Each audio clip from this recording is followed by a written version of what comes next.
Kama mnavyojua, baada ya uchaguzi ilitokea rabsha za hapa na pale katika himaya yetu ya Kahama, na kwa bahati mbaya moja ya maeneo ambayo yaliathiriwa ni majengo ya umma, majengo ya serikali ambayo serikali iliyajenga kwa ajili ya kutoa huduma kwa wananchi. Kuathirika kwa majengo yale kwa asilimia kubwa kumesababisha adha ya wananchi kutembea umbali mrefu kutafuta huduma. Hapa namaanisha ofisi za serikali za mitaa ambazo ziliharibiwa, sambamba na ofisi za watendaji wa kata. Sasa katika mazingira haya, majengo haya ya kutolea huduma kwa wananchi ni ya kwetu sisi wananchi. Tunapozungumza serikali, msingi wa serikali ni mimi na ninyi. Tunaelewana ndugu zangu? Sasa basi, nipata maoni kutoka kwa vijana wa makundi mbalimbali kwamba kwa nini tusijiorganize kama vijana kupitia nguvu kazi ya kwetu kuhakikisha miundombinu ya majengo ya serikali ambayo serikali iliyajenga kwa ajili ya kutoa huduma kwa wananchi tunayarudisha kwa nguvu zetu. Lakini hatuwezi kutumia nguvu zetu kurejesha miundombinu iliyoharibiwa wakati wa hizo rabsha bila kupita na kuona aina na ukubwa wa madhara yaliyotokea katika maeneo haya. Kwa hiyo katika mazingira hayo tutakuwa na ziara fupi ya kupita na kuona majengo. Hii ofisi hii mnayoona imechomwa, sisi tumehangaika sana wakati tunatafuta dokumenti za kwenda mbele, lakini leo nasikitika kuiona ofisi kama hii ikiwa na hali hii.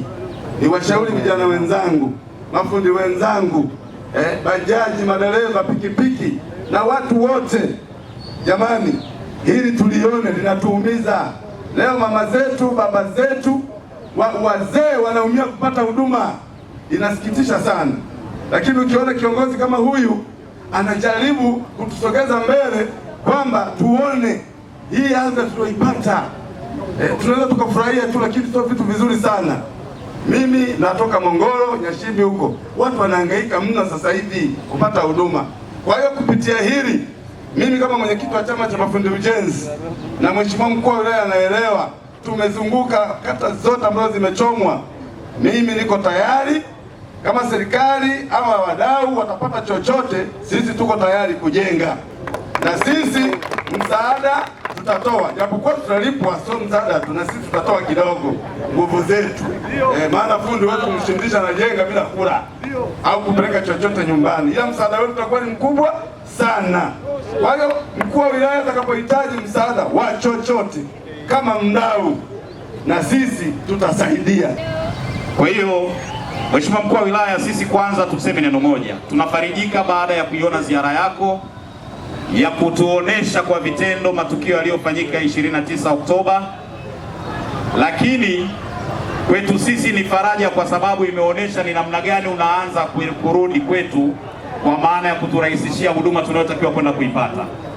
Sisi kama maafisa usafirishaji tumeahidiwa fedha nyingi sana za mikopo, lakini ili upate mikopo lazima uende serikali za mitaa na kwa ofisi ya mtendaji wa kata. Leo maafisa wengi usafirishaji hawajui ofisi zetu za mitaa ziko wapi na za kata ziko wapi. Kwa hiyo kilichotuonesha leo, tunaenda kuona matumaini mapya ya kupata huduma kwenye ofisi zetu.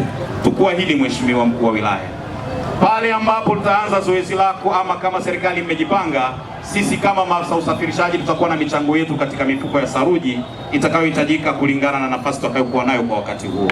Sasa zingine ofisi hamna wale wahudumu, inabidi nabaki tusebo na hangaika kwa kuhangaika hivyo hivyo. Muda mwingi wa hudumu kwa nafika kwa kuta zile ofisi pale wahudumu wa muda ofisini wanakuwa hawapo. Ndio kama ndio hivyo, viongozi mtuwekee tu ofisi kama sasa hivi tunateseka sana. Mpaka sasa hivi wananchi tunahangaika mwenyekiti mpaka kaenda kwenye gati la maji pale, ndio kajaribu ofisi. Wananchi huko wanahangaika, wakina mama wakiwa na kesi hawapeleke wapi, ndio unakuta mwenyekiti kashaenda kwenye gati la maji pale, tunahangaika kupata.